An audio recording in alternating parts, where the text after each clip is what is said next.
What's up, everybody? Welcome to the Second Degree. Today I am joined by Shane Borza, who is a content creator coach and close friend of mine. Good to have you with me today, Shane.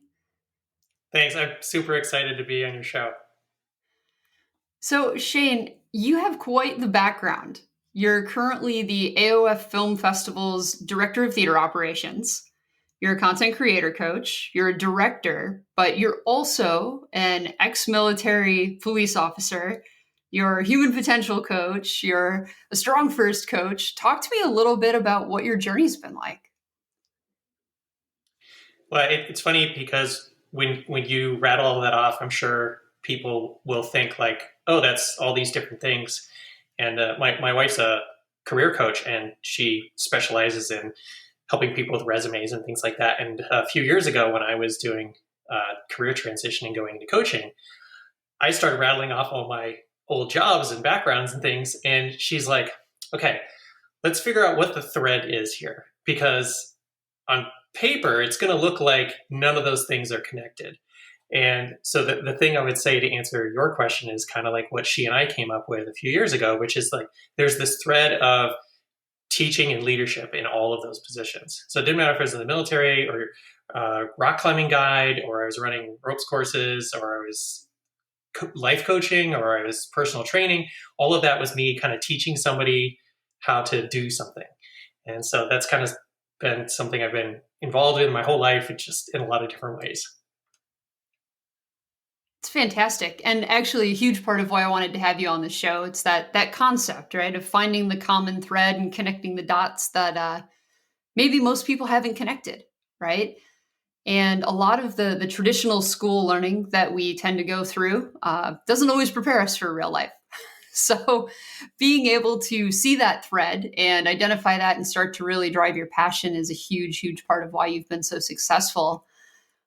Can you talk to me a little bit about the traditional skills that maybe you learned in school or you wish you would have learned in school, and connect those to some of your specialties that it may not be readily apparent on the outset why those connect? Yeah. Well, the first thing that comes up is when I went to college, I went to a local community college before I transferred away to like a 4-year school. And they had this great program called the Humanities Core. And so for the 2 years you were there, the history department, the writing department, and the anthropology department all taught the same time period. So each semester across all disciplines, you were learning like the Middle Ages or the Renaissance period or something. And so they all worked together to really concentrate on, their own discipline, but also show you that cross-discipline education would work. And that kind of dropped the pebble in the pond, so to speak, of like, oh, I can transfer information and lessons from like one aspect of my life to another, or like one class to another. It's not what I learned in history is only good for history, and what I learn in math is only good for math. And so that I think has helped me, especially because I've done a lot of different things. I was able to like be a manager and use a lot of the lessons I learned in the military, for instance, because they work. Not, oh, well, I learned this over here and I can't, it's like impenetrable barrier between them, and I can't use the lesson. Like, of course I can, but I think sometimes people forget that, and they tend to think, oh, what I learned in the sports teams that I was in high school or college or whatever was just for sports, and it's not going to help me at work. It's like, no, if you are in charge of the team and you're on the field, it's just like you're in charge of the team and you're in the office. Like, so that was one of the earliest lessons that I think most apply to everything I've done in my life. That's really fantastic. Is there anything from those school years that you really wish you would have learned that would have made your journey easier, or anything that stands out that really had a huge impact? Well, I was more of an athlete in high school. I wasn't involved in any of the like performing arts stuff like band or theater or anything like that.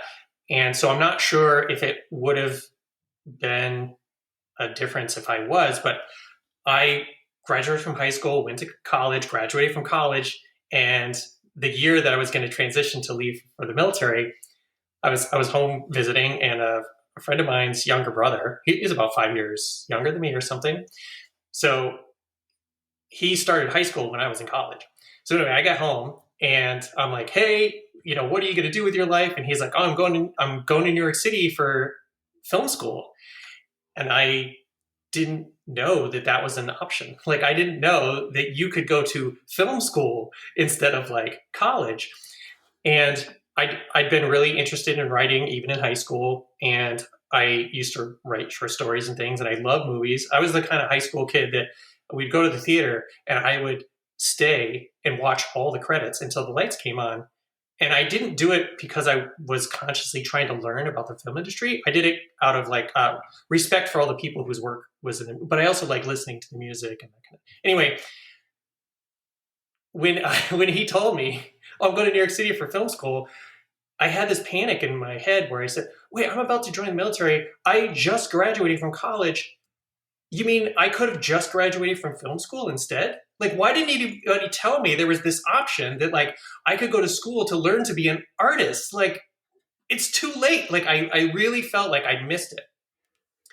And luckily he said, because I was friends with him too, even though he was younger, he said, well, we'll just stay in touch while you're in the service. I'll just teach you everything I learned. And that enabled us, the 4 years I was in the military and the 4 years he was in college, he basically sent me like all his assignments, and we started writing and editing each other's scripts. And so that was the beginning of me learning what I felt like was too late, that there's all these options out there.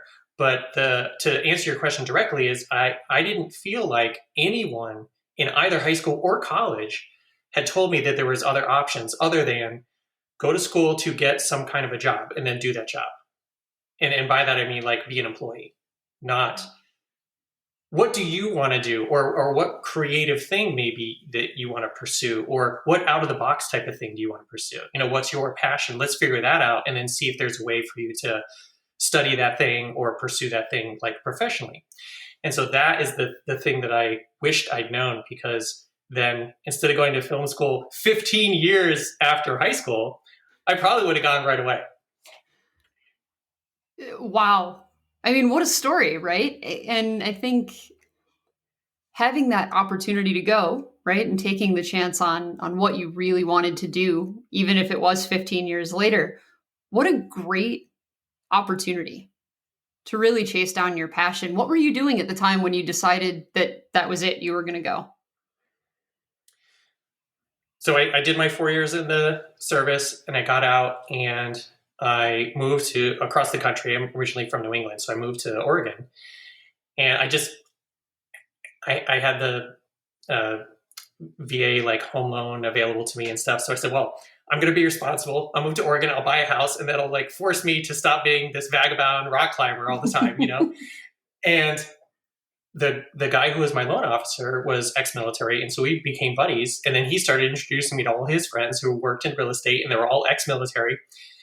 And after a year or so, we were like, we should all get together and do something, because one guy was a builder, one guy was a real estate agent, one guy was the loan officer. So I became a property manager, and we started a company. We did all this real estate stuff. Well, when the 2008 kind of market crash happened, all of our money was in housing, and all of a sudden we were all broke. Oh no. And I remember thinking, this is like the universe telling me, like, you're miserable doing this full-time office job. Like, it's fun. You kind of get to make your own hours and, do all the stuff, but it's not really what you want to do. What do I want to do? Oh, I've always wanted to go to film school. So I moved to LA and started looking at schools. And so I was, at the time, like, oh, I'm going bankrupt and losing everything. It's terrible. But in retrospect, like, that was the best thing ever, because it enabled me the opportunity to say, well, I'm going to do a complete like 180. I mean, what a powerful statement, right? Even though it felt like life was falling apart, it was this amazing opportunity. And what a mindset shift, right? When you're in the middle of that, it's so hard to pull back and say, well, wait a minute, maybe this is a message. Maybe there's something here. And that's such a fantastic skill to develop. I know personally, I wish that's one that had been instilled in me at a younger age. When everything is falling apart, to take a step back and say, well, was it working to begin with? Yeah, and I had a friend really put that in perspective for me because I felt like, oh, my business failed, so I failed. Losing my house. Blah blah blah. And he said, a couple of years ago, a friend of mine moved across the country with some clothes and some books and a bunch of adventure gear. And now my friend's going to move across the country with some clothes and some books and some adventure gear. So I don't really see what he lost. Seemed he learned a lot and realized what he didn't want to do. And I was like, yes, thank you for that. What perspective. Well, that's awesome. And since then, you've gotten through film school. You've become an award-winning director.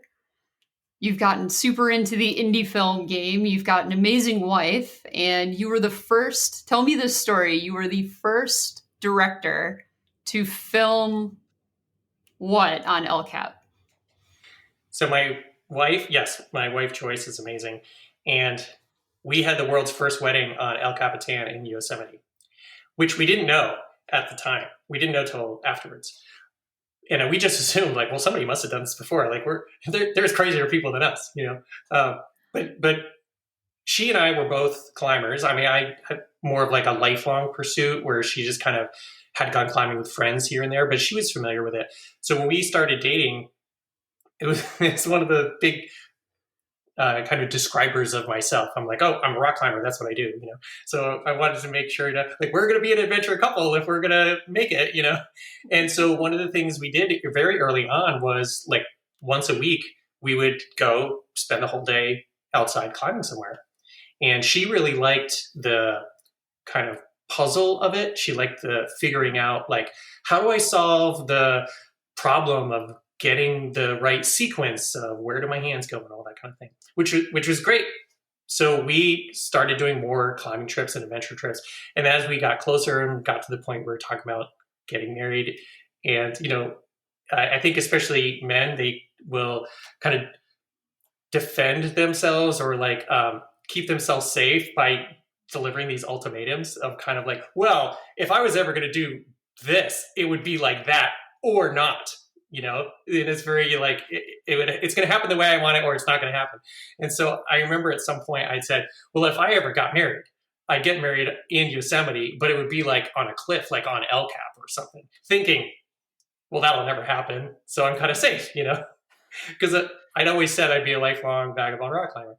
And so little did you know. To my delight and kind of horror, she was like, that would be amazing. I was like, oh no. But anyway, so long story short, we went to Yosemite, we got engaged, we slept out on a ledge and everything. And that started this year-long process of what we called at the time eloping with friends, because we had to build a team, teach everybody all the climbing skills, because most of them weren't climbers, get everybody fit enough, get everybody up to Yosemite to test everything, and plan a wedding, a climbing trip, and a film all at once, and then have it all work. But luckily, we released a short documentary in 2016. We won a Best Documentary at a film festival.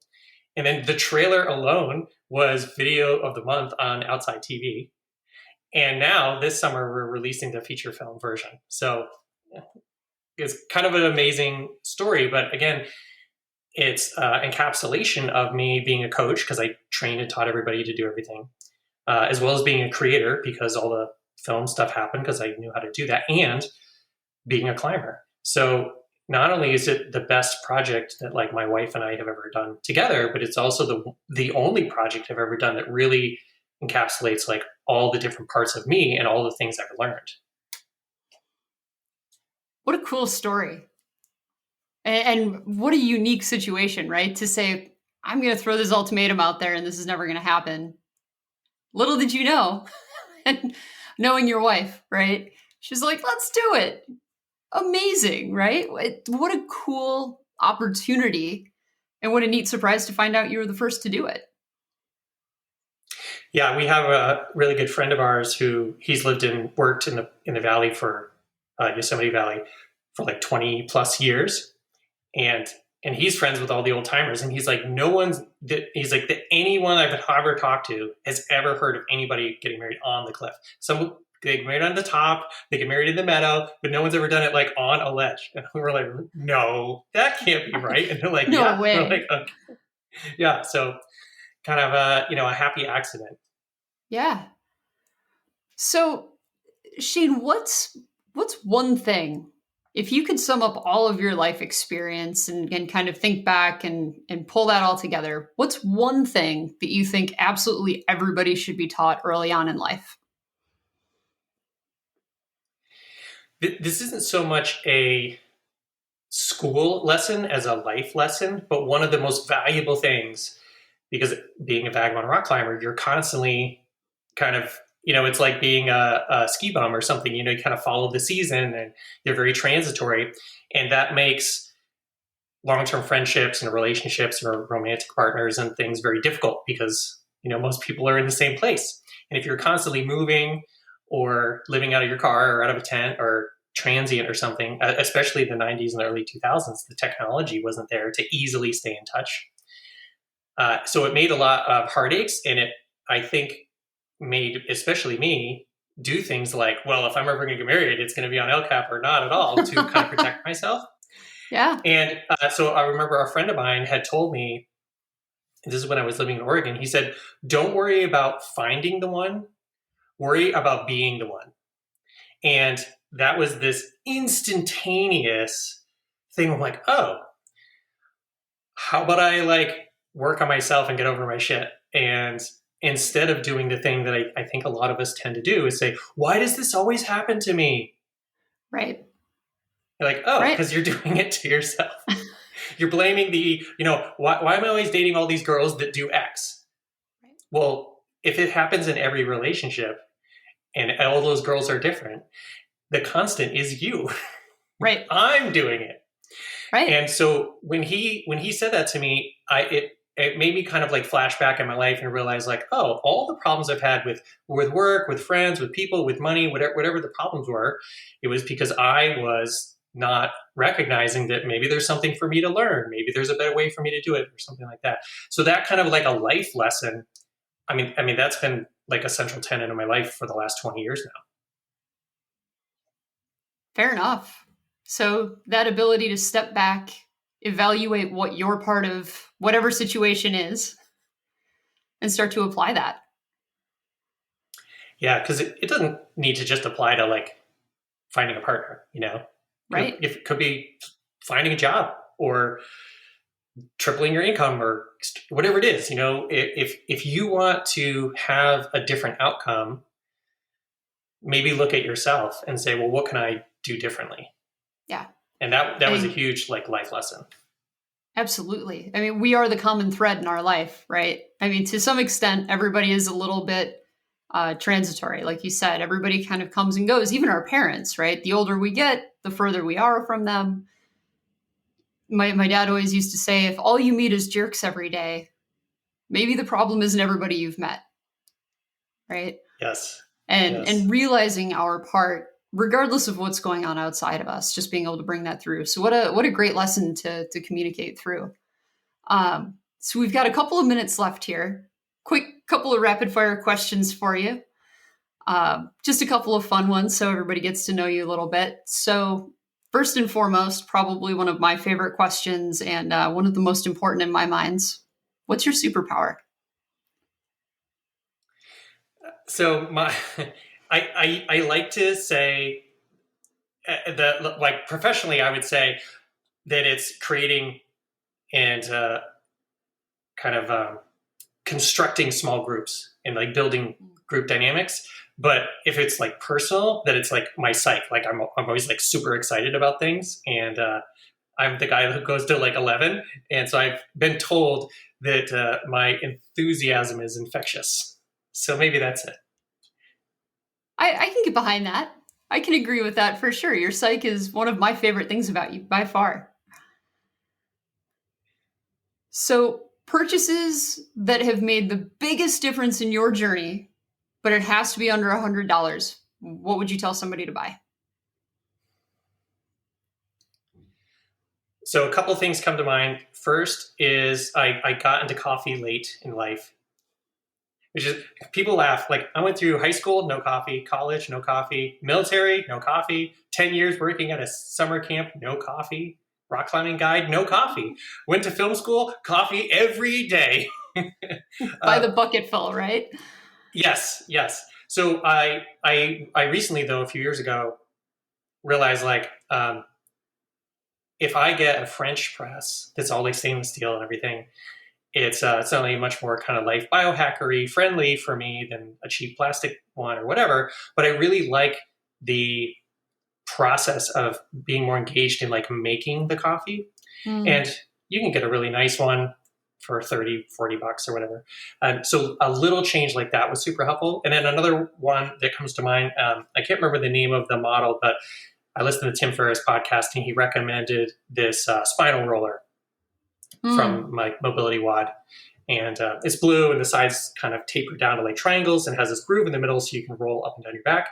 And I mean, it's small enough. You can't quite fit it in your pocket, but it's really easy in like a backpack or an overnight bag, or you can pretty much take it anywhere.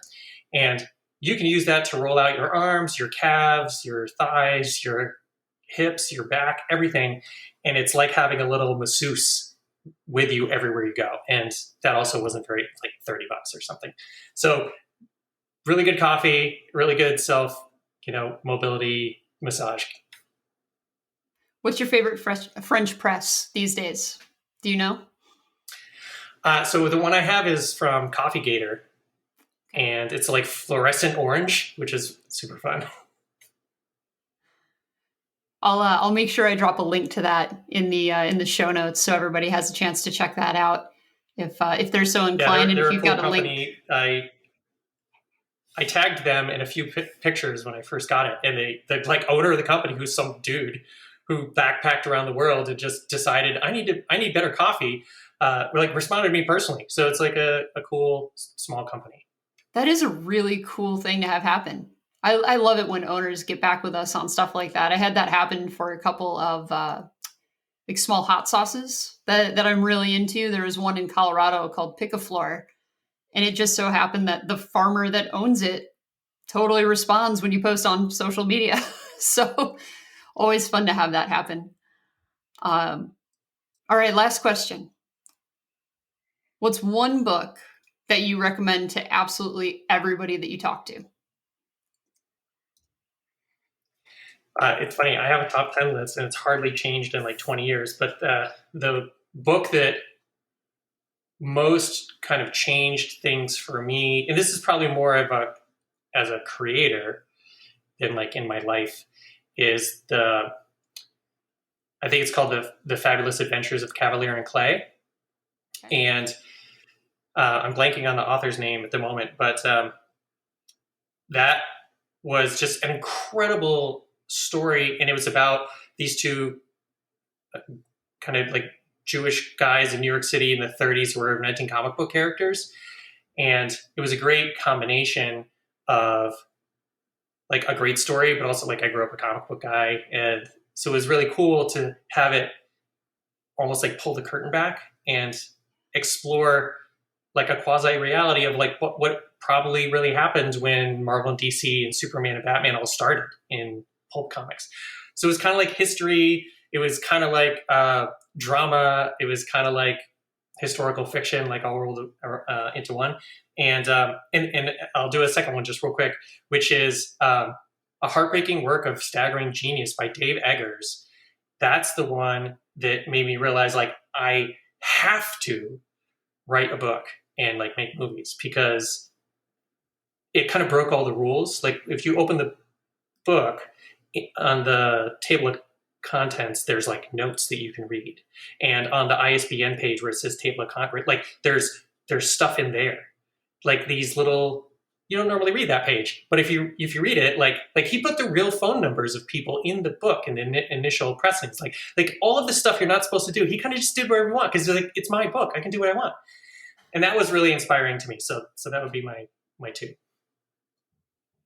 Awesome. I'll drop links to those in the show notes as well. If you guys want to check out Shane, you can find him at shaneborza.com, ShaneBorza.com. And thanks for joining us today on The Second Degree. Hopefully you're able to take a little bit of something from us in connecting what you learned or wish you did when you were in school to some real life experiences and knowledge. Shane, thanks again for joining us today. It's been an absolute pleasure. And we Yeah, will I'm so catch you glad soon. we got a chance to talk. Absolutely. We'll catch you soon.